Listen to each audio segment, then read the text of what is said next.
आजकल हम में से ज्यादातर लोगों के मन में एक भावना बढ़ रही है, वो एंटी चाइना, मतलब एंटी चाइना सेंटिमेंट इस कदर बढ़ गया है कि ट्विटर पर देखो, आप फेसबुक पर देखो, इवन यूट्यूब पर मेरे वीडियोस पर ढेरों ऐसे कमेंट्स आते हैं कि आप चाइनीज स्मार्टफोन्स को आजकल रिव्यू क्यों कर रहे हो, या इस तरीके काफी हो गया है। लेकिन यहाँ पर एक कंफ्यूजन बहुत बड़ा है, जो आज लॉक दैट टेक का मेन टॉपिक भी है, कि इंडिया जैसे मार्केट में जब आपका 90 to 100% सब चाइना ही है, तो ऐसे में ये कैसे पता चले कि असली चाइनीज कौन सा है और नकली चाइनीज कौन सा है, और मेड इन इंडिया कौन सा है, मेक इन इंडिया कौन सा है, असेंबल्ड इन इंडिया कौन सा है, और क्या हम सच में पूरी तरीके से एंटी चाइना हो सकते हैं?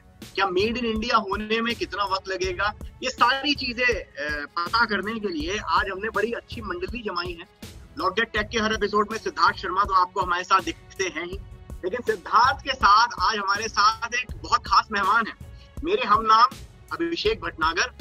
इनकी गैजेट टू यूज फैमिली या GTU फैमिली काफी बड़ी है। कई सालों से आप में से कई लोग इनको पहचानते होंगे और आप लोगों को गाइड करते होंगे कौन सा फोन लेना चाहिए, कौन सा ऐप इंस्टॉल करना चाहिए। और ना सिर्फ यूट्यूब पर बल्कि बाकी अलग अलग सोशल मीडिया प्लेटफॉर्म्स पर भी अभिषेक भटनागर काफी एक्टिव रहते हैं, तो आप इनको ज्वाइन कर सकते हैं अगर अभी तक आपने नहीं किया है तो। सबसे पहले मैं सिद्धार्थ और अभिषेक आपसे ये जानने की कोशिश करना चाहता हूँ, ट्विटर स्टाइल में आप मतलब एक क्विक रिस्पॉन्स दीजिए कि जो एंटी चाइना सेंटिमेंट है, क्या आप सोचते हैं इसके बारे में? देखो यार, मैं तो यही बोलूंगा कि सब चाइना है, और कितना भी आप कोशिश कर लो इसको रिड्यूस डाउन करने की, अभी इमीडिएटली बैन करने से, आग लगाने से, फैक्ट्री बंद करने से एकदम से चाइना खत्म नहीं होने वाला। देखो, मेरे हिसाब से अपना टीवी तोड़ने से, अपना फोन तोड़ने से तो कुछ होना नहीं है। I think in the next few years अगर 2-3 सालों में हम धीरे धीरे अपनी डिपेंडेंसी कम कर पाए और ये चीज पे ध्यान दें कि यहाँ पे वो सब चीजें बन पाए जो हम वहां से खरीद रहे हैं, तो ही शायद बाइकआउट चाइना हो पाएगा। वो भी ये 3-4 साल लगेंगे इसको होने में। आज की तारीख में करीब 80 to 90% जो स्मार्टफोन भारतीय बाजार में बिक रहे हैं वो असेंबल यहीं हो रहे हैं, क्योंकि पिछले 6 सालों में जो मेक इन इंडिया के तहत ढेरों स्मार्टफोन मैन्युफैक्चरर्स ने अपनी फैक्ट्रीज यहाँ पर या असेंबलिंग प्लांट्स यहाँ पर लगा लिए, जिसके कारण से अब यहाँ पर एक तरीके से असेंबलिंग होनी शुरू हो गई। Xiaomi के ही अकेले 7 प्लांट्स वो दावा करते हैं कि यहाँ इंडिया में हैं। ऐसी Oppo, Vivo की फैक्ट्रीज हैं। सैमसंग ने तो पूरी दुनिया की सबसे बड़ी मोबाइल फोन बनाने की फैक्ट्री नोएडा में लगा ली। तो ऐसे में अब अगर कंज्यूमर, अगर कोई एक यूजर है जो सच में बिल्कुल जिसे कहा जाए कि ये एंटी चाइना हो गया है, तो उसके पास ऑप्शन क्या है? क्या वो जो असेंबल इंडिया में हो रहा है, क्या वो उसे मेड इन इंडिया या मेक इन इंडिया मानकर उसके ऊपर जाना ज्यादा मुनासिब है? आज की डेट में ऐसा कोई भी कंपोनेंट नहीं है। मैं तो फोन की बात कर ही नहीं रहा, कंपोनेंट की बात कर रहा हूँ, जो फोन के अंदर छोटे छोटे हार्डवेयर के हिस्से लगते हैं। ऐसी कोई भी फोन नहीं है जिसके अंदर कुछ भी ऐसा हो जो चाइना से नहीं हो। तो आप डिपेंडेंसी कैसे कम करोगे? देखिए, सबसे पहली बात यह है कि चाइना जो है, चाइना मॉडल बहुत डिफरेंट है इंडिया के मॉडल से।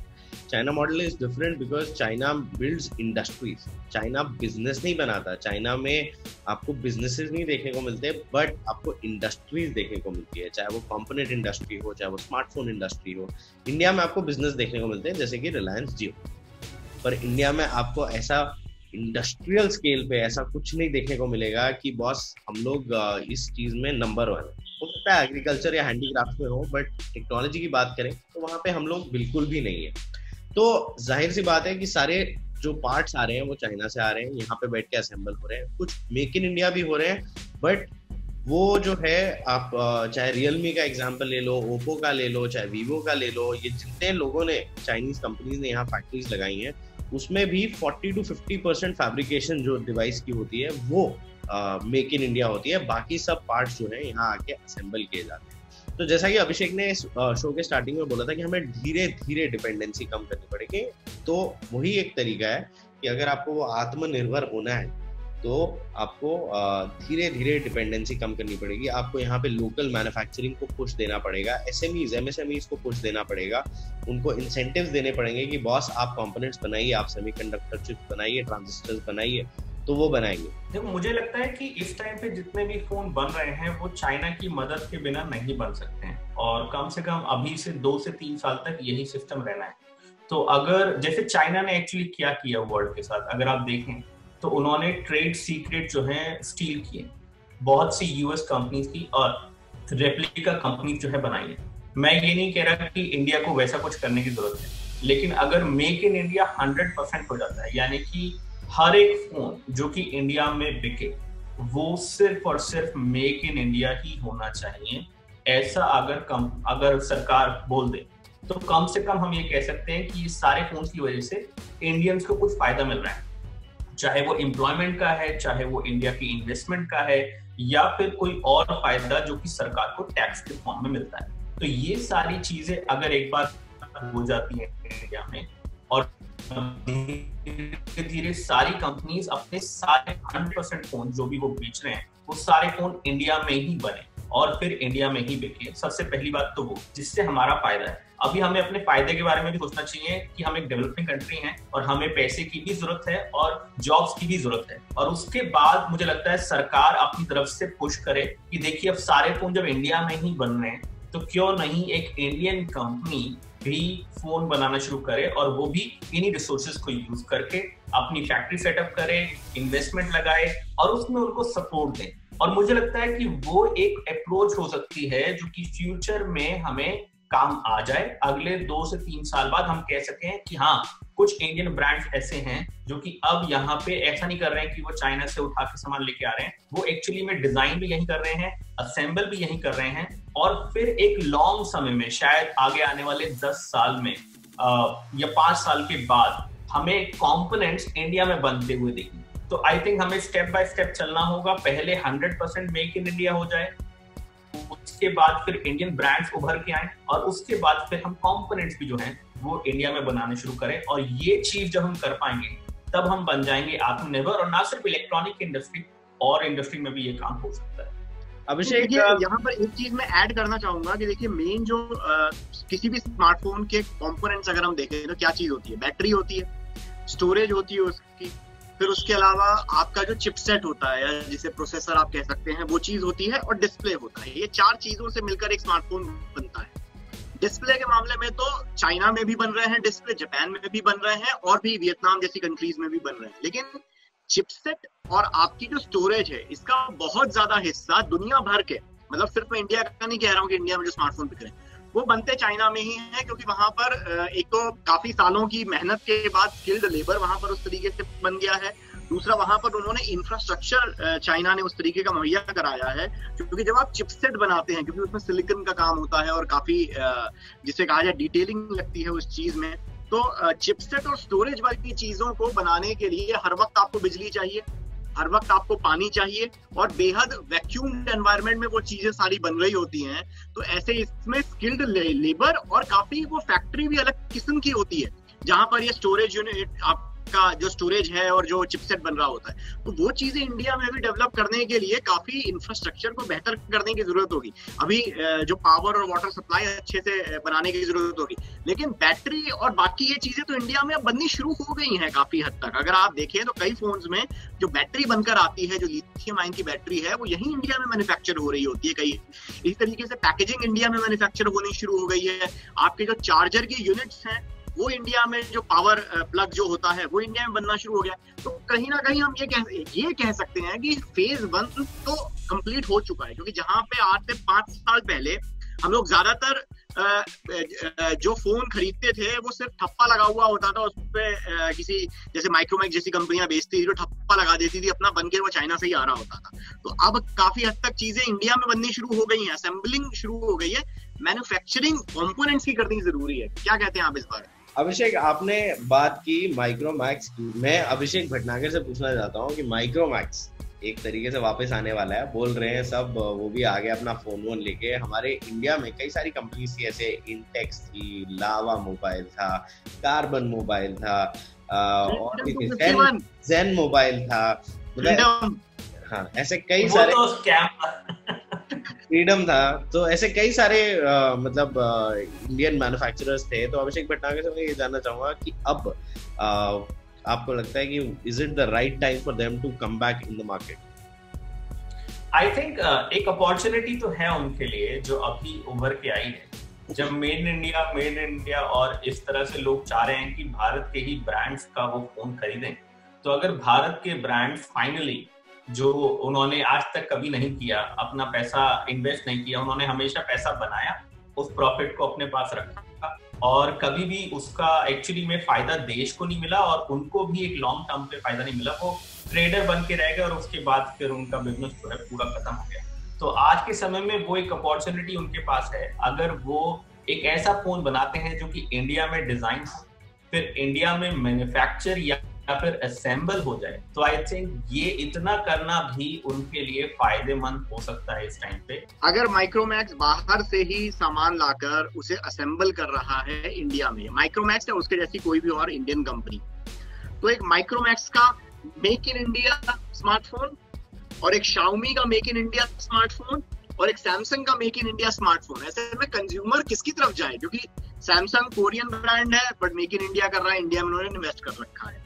शाओमी चाइनीज ब्रांड है, हार्ट और सोल से इंडिया में बना रहा है वो फोन, उनका इंडिया हेड और बाकी जो वो मनु कुमार जैन वो भी इंडियन है, मैनेजमेंट इंडियन है, तो आप उन्हें इंडियन मेक इन इंडिया मानेंगे या आप जो मालिक इंडियन है माइक्रोमैक्स का और उसी तरीके से बना रहे हैं? तो आप आखिर में कंज्यूमर के पास ये तो कंफ्यूजन है ना कि आखिर वो माइक्रोमैक्स और शाओमी और सैमसंग से अलग कैसे हुआ? So, देखो केओस में ये लोग जी रहे हैं। जैसे तो इंटेक्स भी जब था स्मार्टफोन बिजनेस में, तो उनका भी जो R&D सेंटर था वो शेंजन में था और मतलब वहीं से सब कुछ बन के आता था, या वो चुराते थे जो भी सारे कंपोनेंट जुड़ते थे और भेज देते थे इंडिया को। आपका पॉइंट बहुत वैलिड है, पर मैं इसमें एक थॉट देना चाहूंगा आप दोनों को, और मैं आप दोनों से ही ये बात पूछना चाहूंगा और हमारे व्यूअर्स को भी ये बात शायद मालूम चले कि आप चाइनीज कंपोनेंट्स अपने फोन में इस्तेमाल करें। इंडिया में ही नहीं, वर्ल्ड ओवर कहीं पे भी फोन बन रहा है तो वहां पे चाइनीज कंपोनेंट्स का इस्तेमाल हो रहा है। यहाँ पर बात चल रही है कि जब आप बाहर जाते हैं, कल जैसे ओप्पो का फैक्ट्री सील कर दिया और बोला कि भाई इनको ताला लगा दिया, बोला भगा देंगे एंड ऑल दैट। आप ये देखिए कि आपके इंडियन एम्प्लॉयज वहां पे है, 10,000 से ज्यादा एम्प्लॉयज इंडियंस ओप्पो हायर करता है यहाँ पे। एंड ऐसा तो नहीं है हम ग्लोबल पैंडेमिक में है, ऐसा तो है नहीं कि जॉब्स की कोई बहुत भरमार है, एकदम कमी है एक तरीके से जॉब्स की। तो आप जब ये चीजें बंद कर रहे हैं ग्लोबल स्केल पे, economy is work on a very different level.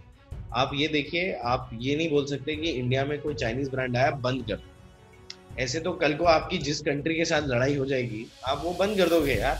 बहुत सिंपल सी बात है। तो मैं आप दोनों से ये जानना चाहता हूँ कि ऐसे में आप कंज्यूमर्स को क्या मैसेज देना चाहेंगे कि बॉस सही में आप चाइना बैन कर दें या जो एग्जिस्टिंग इकोसिस्टम है उसके साथ रहें?